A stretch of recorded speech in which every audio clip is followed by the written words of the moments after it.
Alright, today I'm going to be working on this piece of glass right here, try to make an arrowhead. So first what I'm going to do is I'm going to take my pliers and these edges right here that are uneven, right here, I'm going to punch them down with these pliers here.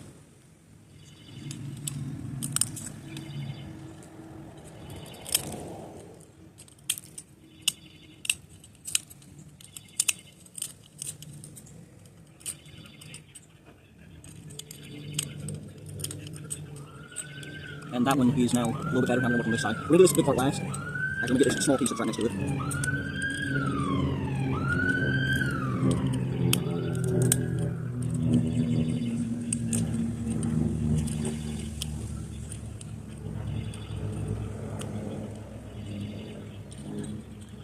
Okay, now I've got that out of the way, I'm going to go and move on to this part.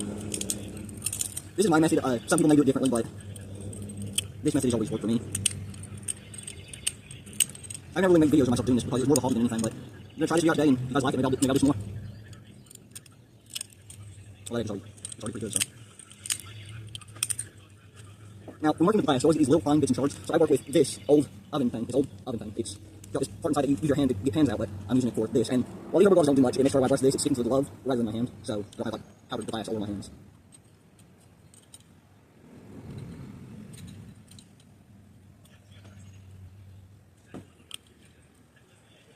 I can get this piece here.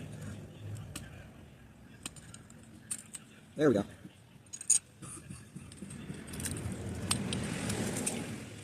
we go, that's nice.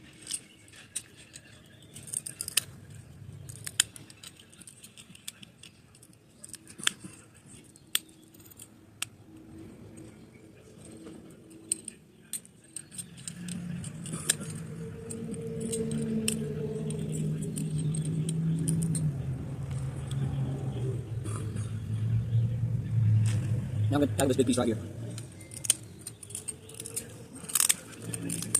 Oh, just took off this big chunk of it right here. And you can see how sharp that is at the tip right there. It's thick, but that can still cut you, so always be careful when working with glass. And there's always this fine powder right here. You can see that catching the light as it falls off on camera, but it's actually a lot more visible in person, so. Oh, and always wear eye protection. I have prescription eyeglasses, which isn't the same, but it can keep me safe so far. But you use eye protection when working with glass.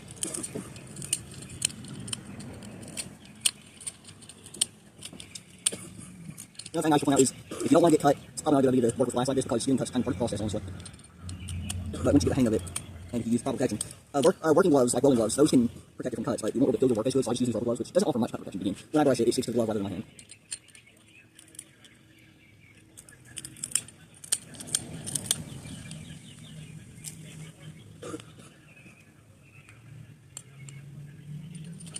That's probably all we're going to do with the pliers right now.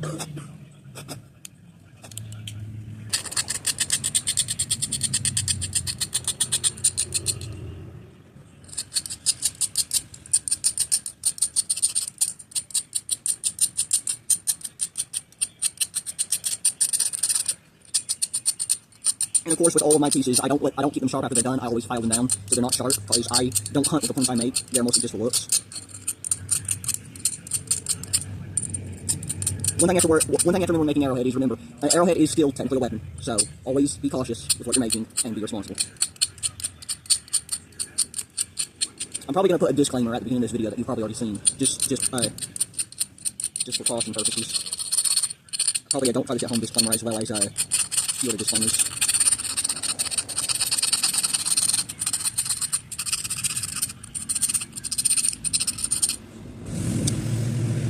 Yep, now it's nice and even on the sides, so that's the metal part, that's the metal tools done. Now I'm going to actually be using...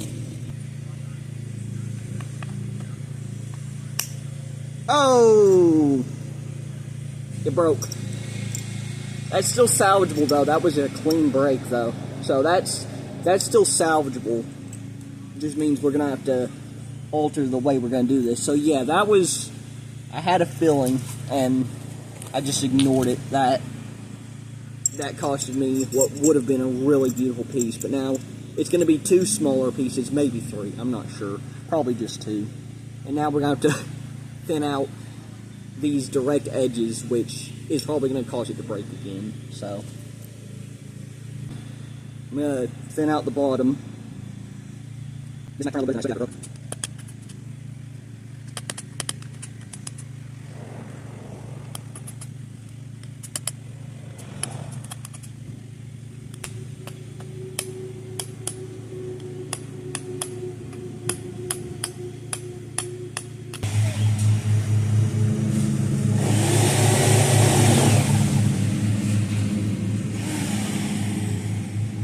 with some complications too. So.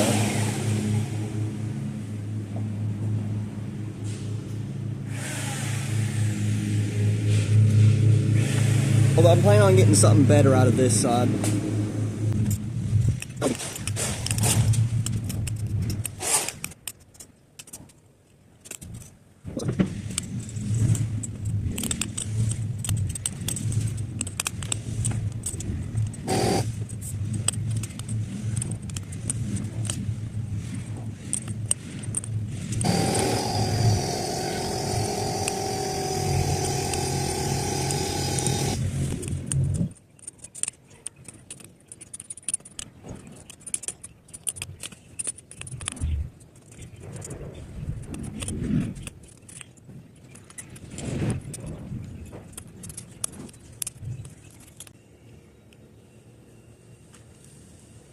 That's turning out pretty nice.